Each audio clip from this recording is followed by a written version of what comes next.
Today we are going to show you how to make our Essentials wallet using our large leather panel. So the leather that I am using is about a 4-ounce soft tempered leather. This is a good weight and temper for this project. Our large leather panel, 20 inches by 12, and you'll have exactly the right size for making the Essentials wallet. So in addition to the leather panel, you will also need a firmer leather, one that's good for straps when you're making them in a single layer. Here we have a 4.5-ounce veg tan leather, one strip for the strap and one strip for the strap connector. The measurements have been provided in the file, the downloadable file. You'll also need two 7-inch closed-end zippers. So you are also going to need a few rivets. I like to keep 8mm, 6mm, and 5mm on hand for this project. So depending on the leather thickness you chose will determine the length of the rivet post that's needed. So I keep these sizes handy just to be safe and know that I have what I need for any type of leather. You will also need 3 sets of magnetic snaps with a riveted back. So you can see here that these snaps work much like a rivet. You have your female piece, your male, and instead of the prongs that are typically on the back and you have to cover them with some type of lining, we will be using the type that have a rivet cap on the back. We'll show you how to set those later, but 3 sets of magnetic snaps, and this is the 14mm size. Now you can substitute a different type of snap for this, but you will have to modify the pattern so that you're hiding the prongs on the back. We're using these to simplify the pattern. You can simply set these and there's no need to hide the back side because it has the cap on the back instead of the prongs. You will also need a swivel clasp 1/2 inch as well as a 1/2 inch D-ring. Now for the D-ring, these are both 1/2 inch D-rings, but you can see one is much thicker and taller. For this wallet, because the strap connector will rest in the fold at the bottom of the wallet, you want to opt for something that's smaller, not as bulky as this, or it may poke your wallet out on the sides. So again, 1/1/2 inch D-ring that's not too bulky, and 1/1/2 inch swivel clasp. So let's talk the tools that are needed for this project. Rotary cutter and a ruler, scissors or a craft knife for cutting out your paper pattern, just your preference, a hole punch for making the holes for your snaps and your rivets. You can use a rotary punch, which has multiple sizes in one, or a hollow punch or a drive punch. If you use these guys, I recommend having a 2.5mm as well as a 3mm on hand, depending on your post size for your rivets and your snaps. You could also, if you're using tiny rivets, go even smaller, but definitely something to punch holes in your leather. A magnetic snap setter, you can use the hand tools, or if you have a press with those dies, that will also work just fine. 1/8 inch wide double-sided tape, and you can see here I am using a leather tape, but 1/8 inch wide. Depending on your leather and your machine, you might opt to skive in some areas. Now this is not necessary in most cases if you choose a softer leather and one that isn't within the recommended weight. And there's more on that in the typed instructions that are provided in the file. But there's a traditional hand skiver. I prefer working with the French skiver, and you may not need to skive at all. But if you have it handy or a bill skiver, these guys might be helpful. For cutting out your zipper opening, you can absolutely use your rotary cutter, a craft knife, or whatever you prefer, but we will be punching ours out using a straight or slot punch. Now I have a larger one here that I'm going to use to make the longest, to cut out the longest portion, and then down the sides that are 1/2 inch, I have this 1/2 inch slot punch. totally optional, but this is what we'll be using. You will also need something for making removable marks on your leather. We will be using a heat erasing thermal pen, but you can use whatever you like. As long as the marks are removable, we recommend testing it on your leather before proceeding with the pattern. We will be pulling our threads to the back and snipping and burning. So we have thread nippers and a lighter, a half round punch for curving the edges of our straps, and our strap connector. The size we are using is the size needed for a 1/2 inch strap. And last but not least, we have a maul or mallet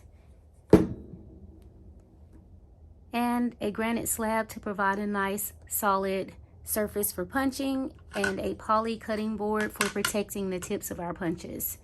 So with that, we can get started. Before cutting your large leather panel, you will want to take a look at the downloadable file for the Essentials wallet. Included in that file, you will find a leather panel layout. These are the instructions for how you want to cut the large leather panel so that you can make sure that you can fit all 6 pieces needed for the pattern onto this one large leather panel. You'll also find measure and cut instructions, but for those who would prefer to use pattern pieces, you'll find those templates as well. So we have our pattern pieces cut out, but there's one pattern piece that needs to be joined together before we can proceed, and that is for the main panel. You can see it has 4 pieces. There are letters to use here as references for how to piece the pattern together. So the A's together, B's, and so forth. So we'll get that taped together and then we'll move forward.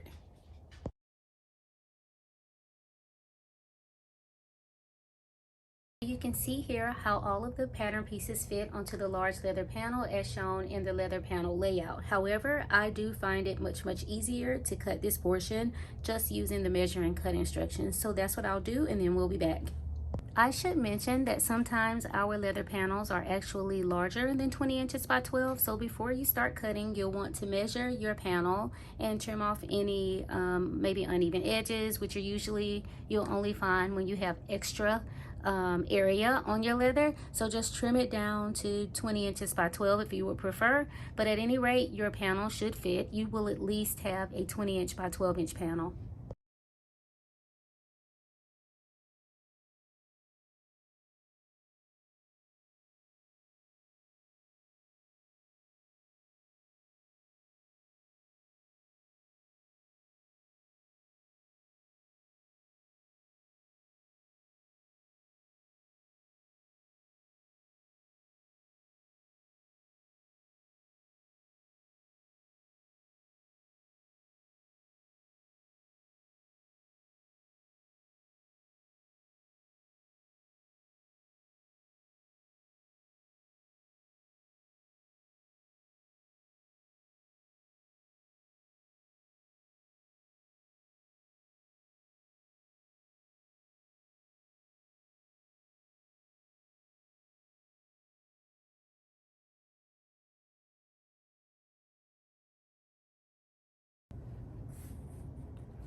So you have your main panel, your flap, your top card slot, bottom card slot, flap lining, as well as your rear pocket, perfectly cut from your large panel. At this point, most of your pattern pieces are fine and acceptable as they are in this rectangular shape. However, we will need to do some work on the main panel as well as the flap. So we'll take the 2 card slots, the flap lining, and the rear pocket and put them to the side for now. And then we will refer to either our pattern pieces or the measure and cut instructions provided in your file. If you are using the pattern pieces to cut out your zipper openings and punch the holes in your main panel, there's a few things that I recommend first. One thing, you will need to first cut out these openings in your pattern piece. Also, you'll see that you'll find the location for punching your 5 holes. Now, when you are using this pattern piece, you want to really make sure that everything is lined up before you punch. So for that, I actually recommend punching holes through the pattern piece first. Of course, you'll have to cut out the zipper opening, and using them simply to mark on the leather first. That way you can look at everything, take your ruler and just measure and make sure that everything is straight before you actually start cutting or punching into your leather. So really, I don't recommend punching holes, placing this on top of your leather and punching the holes, because if this is slightly off, if it's not taped together perfectly, then things won't be aligned. I'll be using the measure and cut instructions. It's just a matter of preference, but we'll do that and then we'll move on.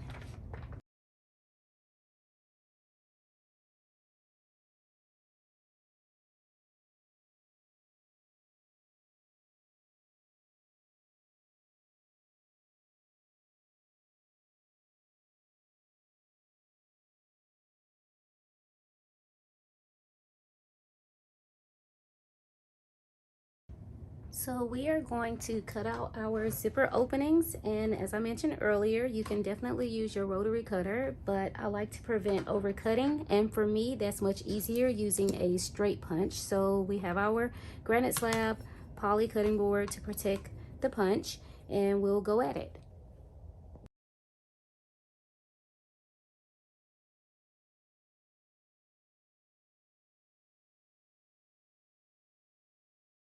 We have the zipper openings cut out, as well as the holes punched for the snaps.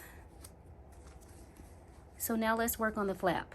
So for the flap, I am going to just use my pattern piece to mark the location of the hole that needs to be punched. And if you're using the pattern piece, you can also trace around this curve so that you can cut your corners into the curved shape. However, if you are using an arc or corner punch for punching the corners, you'll want to use a 35mm punch here.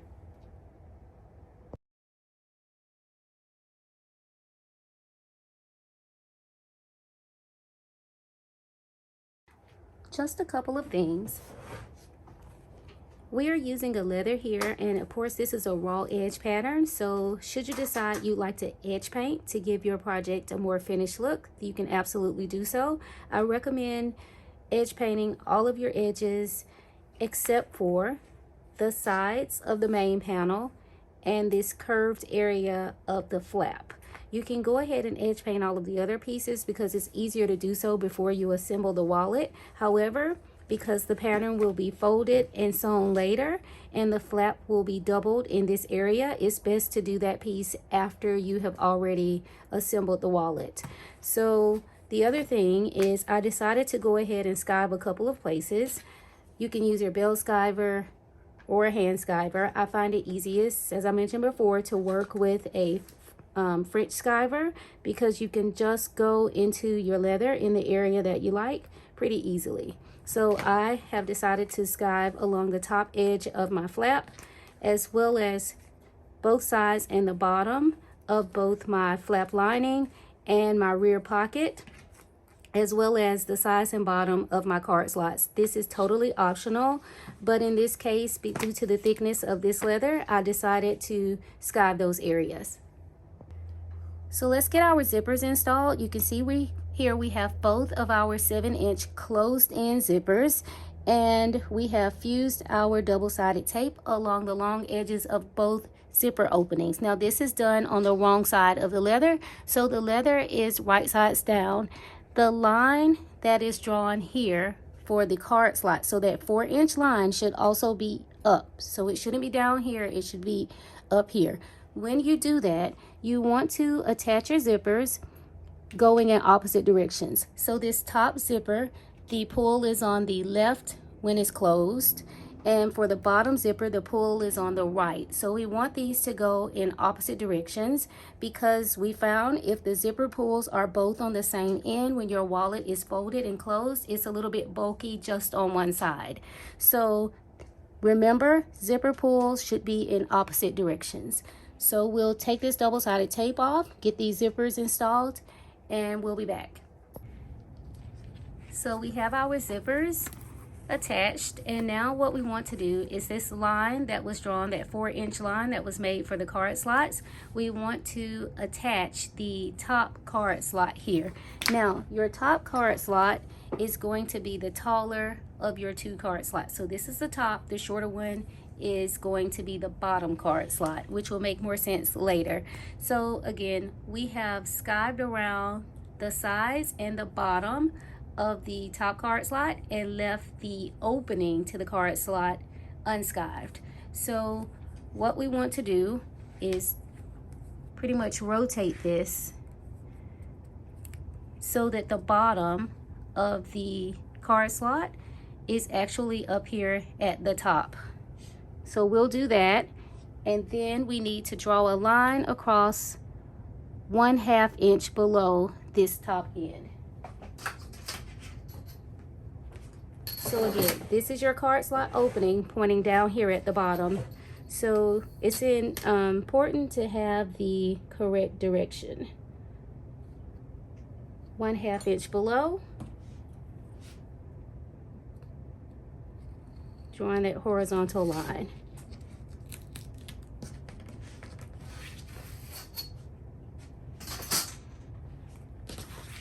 So now, place that card slot right here along that line. Use your ruler to double check that you have 2 inches on each side. Make sure everything is straight before sewing, and then we are going to sew across this line that we made on the card slots. So you can see the card slot is attached here with this single stitch line. So now we want to take the bottom card slot, and the same thing has been done with this one.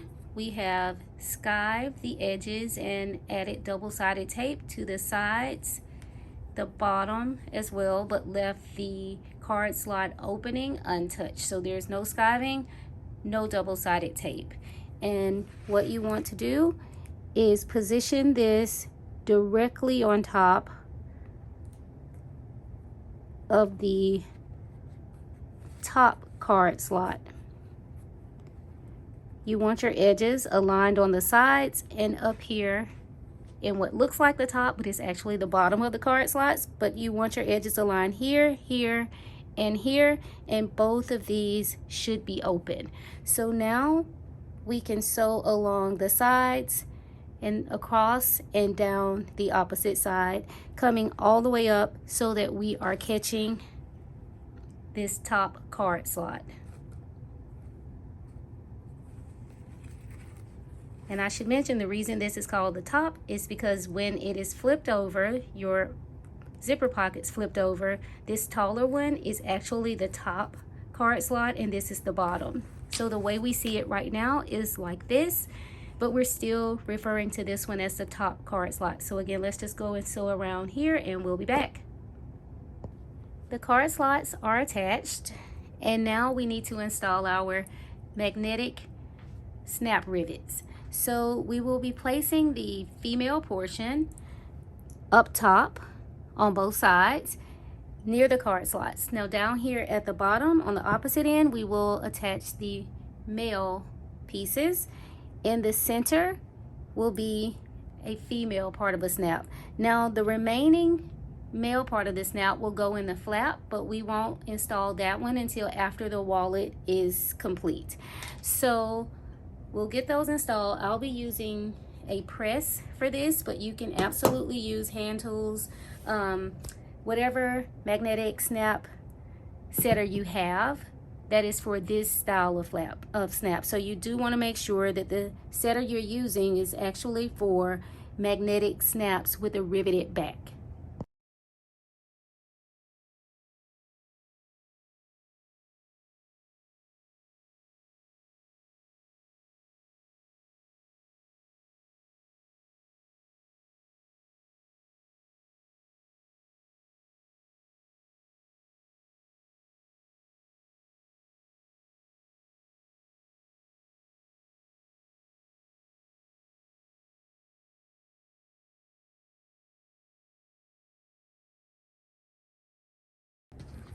Our snaps are installed as shown, and you can see that the female and male parts are facing up on the right side of the leather, and the caps are all on the flesh side or the back. So now we will move on to add the lining to the bottom of the flap. So we have our flap and our flap lining here. So on the wrong side of the flap, you want to draw a horizontal line 2 inches below the top.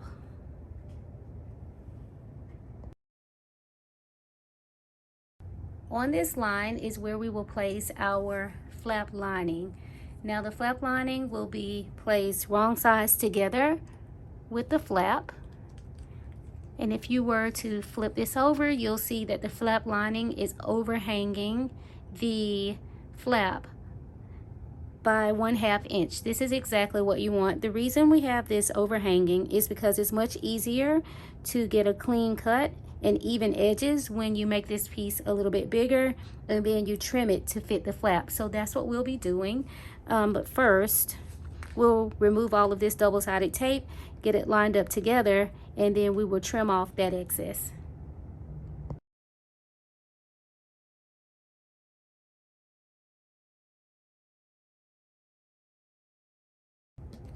So you want to make sure to get the sides aligned as closely as possible. And now we can trim around this to get the excess part of the flap lining off. The flap lining has been trimmed to match the shape of the flap. Now we will sew across the top edge of the flap lining just to close this up and hold this in place. So we won't sew around the curved edge of the flap just yet. We'll only sew across the top of the flap lining using a 1/8 inch seam allowance. The flap lining is attached to the flap.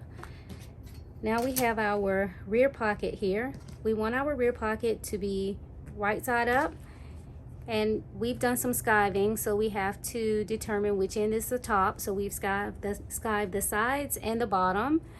We want this to be right side up with the unskived edge at the top. We are drawing a line, a horizontal line 1/2 inch below the top edge of the rear pocket.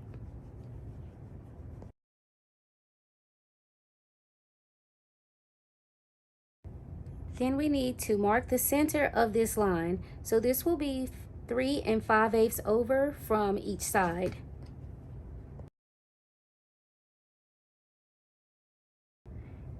I made this mark a little long so that when you place your flap on top and align the center marks, you can see where this center mark is made. Now we need to mark the center of this straight long edge of the flap. So this is the top, and we want to mark the center mark 4 inches over, which is our center. So with both of your pieces right side up, your rear pocket right side up, your flap also right side up,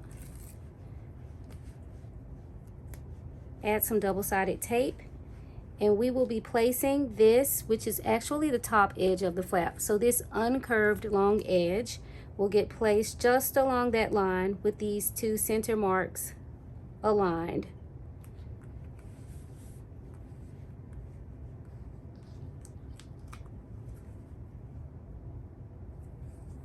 So there should be 3/8 inch overhang on each side. So now we want to sew across the flap, not the pocket. We want to sew across the flap using a 1/8 inch seam allowance. Now, this overhang here on both sides, we will not sew yet. So we will just be sewing the 7 1/4 inch long length of the rear pocket and not the overhang on each side. The flap is attached to the rear pocket. You've got your 3/8 inch overhang on each side. I've added double-sided tape to the sides and bottom of the rear pocket. You can see that I did not bring the double-sided tape all the way up to extend beyond the flap. So just below the flap, but all the way around the sides and the bottom, your double-sided tape, and we will be placing the the rear pocket on this line.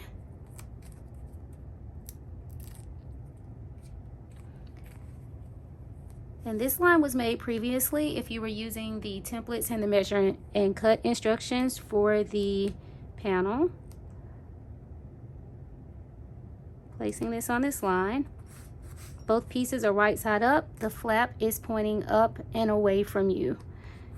Double check to make sure you have 3/8 inch on each side before sewing. So let's talk about your stitch line. You will be sewing across the overhang here, coming 1/8 inch over into the pocket so you can sew down with a 1/8 inch seam allowance. So you'll be closing that unsewn overhang, coming down the pocket with the 1/8 inch seam allowance across the bottom, back up, and then across this overhang. You should be meeting this stitch this stitch line that was also sewn with the 1/8 inch seam allowance. So just remember to come across the flap, down, over, up, and across, and keep your 1/8 inch seam allowance, and everything should work out fine. So now your flap edges should align with the sides of the main panel. The pocket won't, but the flap should. So here's what that looks like if you look at the white marks. One thing I opted to do is to curve these bottom corners of my rear pocket before sewing. So you can do that. I used a 10mm arc or corner punch for that, to just curve here and here before sewing. The flap and the rear pocket are now attached to the main panel, and you can see here we did not close the top of the pocket, so that's sewn correctly.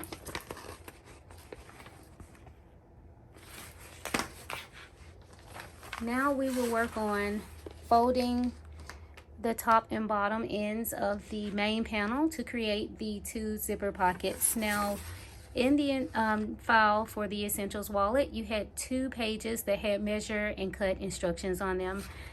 There was one for the markings and holes to be made when the leather is right side up, and then you had a second page that was for when the leather panel or the main panel is right sides down. We will work on this piece now.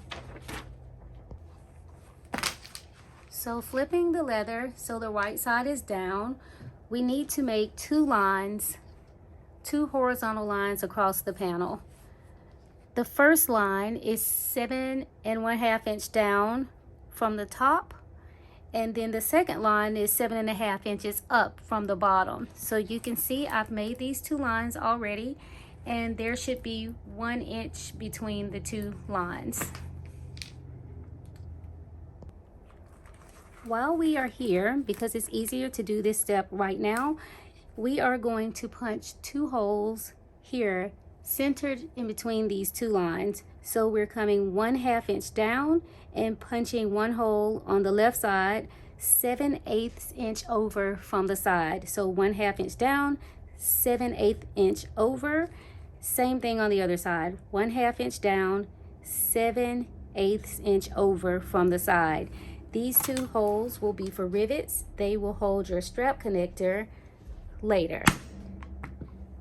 I found it's just easier to measure these when the panel is still flat. So we aren't going to use these 2 holes right now, but we did want to just go ahead and measure and punch them. So we have added double-sided tape along the top edge of the main panel as well as the bottom edge of the main panel. What we want to do now is fold this top edge over so that it meets the top line made across the leather. So this is the line that was 7½ inch down from the top. And then we need to do the same thing with the bottom edge. This time we are folding up to meet the second line, and this is the line that was made 7.5 inches up from the bottom.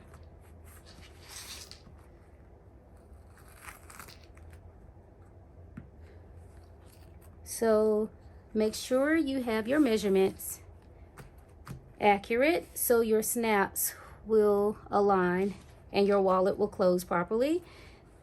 Once you fold this over, you should still see that you have 1/2 inch over to the hole made for the rivets on both sides.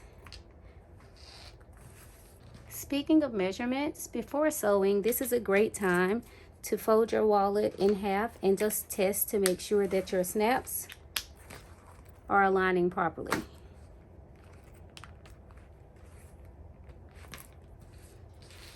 So the first thing we want to do is sew these bottoms closed using a 1/8 inch seam allowance. So we'll be sewing this side closed, and we'll also do the same on the other zipper pocket.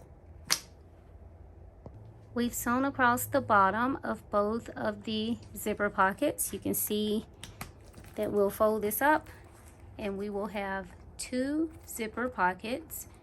This sort of hidden pocket back here that you can store cash or other things, as well as our card slots. A couple of things I wanted to mention. Well, we still have these 2 holes hanging out here that we'll deal with later, but our sides are still open. And it's just a couple of things that I wanted to mention before we move on, and that is I am using 18mm snaps. You can absolutely use drop down to a 14mm snap or do what feels right for you. Just make sure that it has sufficient hold so your wallet isn't popping open. So now we are going to open our zippers so they are not in the way while we're sewing.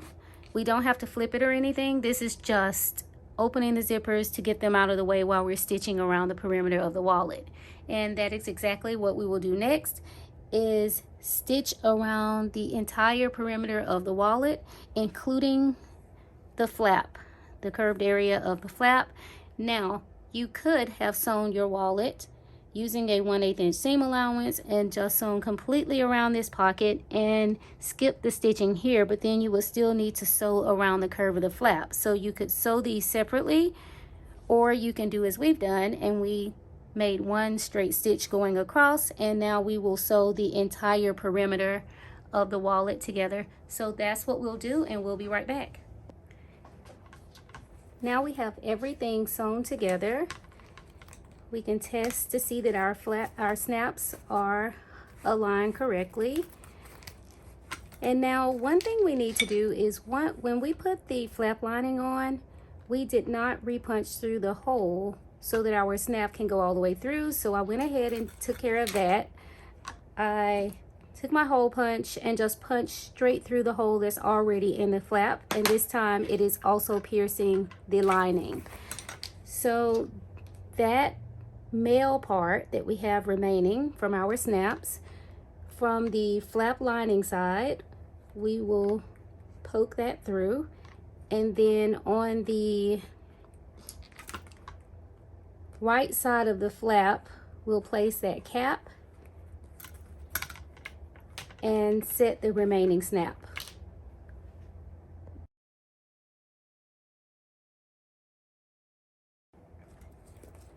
We have everything sewn together and our top snap has been installed. If everything was measured correctly, the snap should fit perfectly. Now, all that's left to do is to install the strap connector and to make the wrist strap. So again, we are using a 4.5 ounce veg tan leather for our straps. They are cut 1.5 inch wide. We have one piece that is 14 inches long for the wrist strap, and for the strap connector, it's 1.5 inch wide by 7 inches long. We like to curve the edges of our strap connector and our wrist strap using a half round punch. Now, in this case, because the strap is 1/2 inch wide, we used a 15mm punch or a 1/2 inch punch. Either one will work.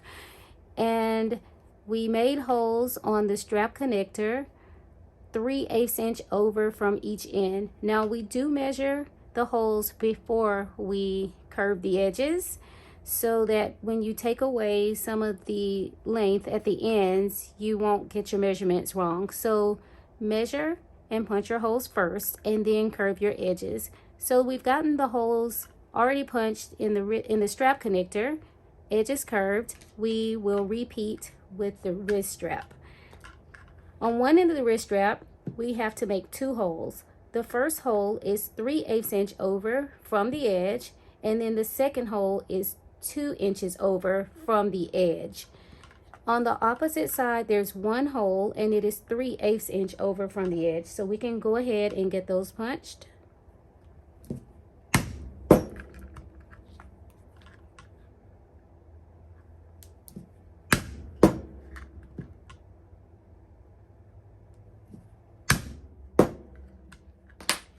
And also curve the edges.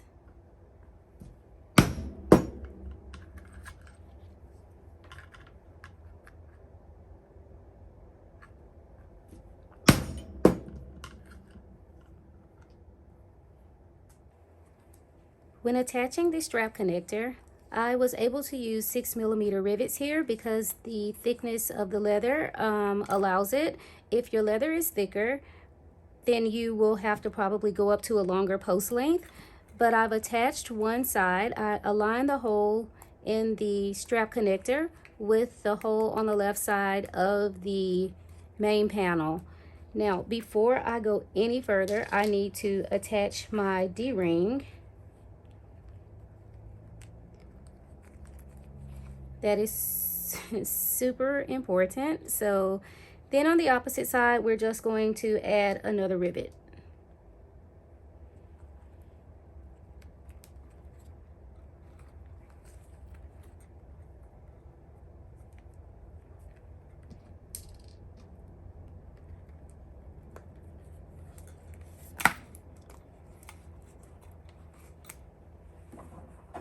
Now we'll use a rivet setter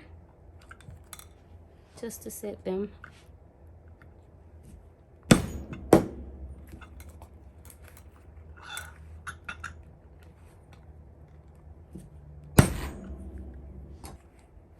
So earlier we talked about using a D-ring that isn't too thick and bulky. You want to get as small of a 1/2 inch D-ring as possible. Otherwise, you can see here when the wallet is folded, you will see your D-ring. As you add items to your wallet, this will even out. But if you were to go with something even larger, you definitely have this D-ring poking out here. So let's stick with a narrow profile D-ring, if at all possible. Now let's get this wrist strap made. So on one side of the wrist strap, there's a single hole, and on the opposite side, there are 2 holes. So what you want to do is bring the end that has 1 hole over until it meets the first hole that it reaches. So this was the hole that was made 2 inches over from the opposite side. So fold those guys on top of one another, and you can see the holes are aligned. You can see straight through there. Hold that in place with your hand. Slip your swivel clasp over, hanging down like this, so the flat end is up here on the wrong side of the leather. And then bring this end over on top. All 3 holes should be aligned, and the swivel clasp will be caught right here in that nook. Grab your rivet, push it through all layers, and your rivet cap.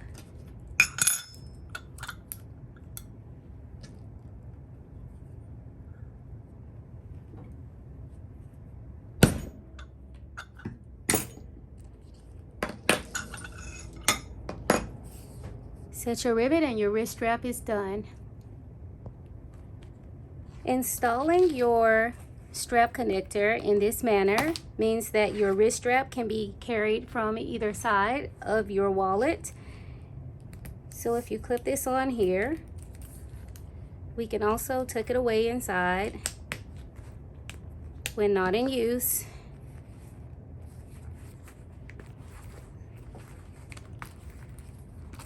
or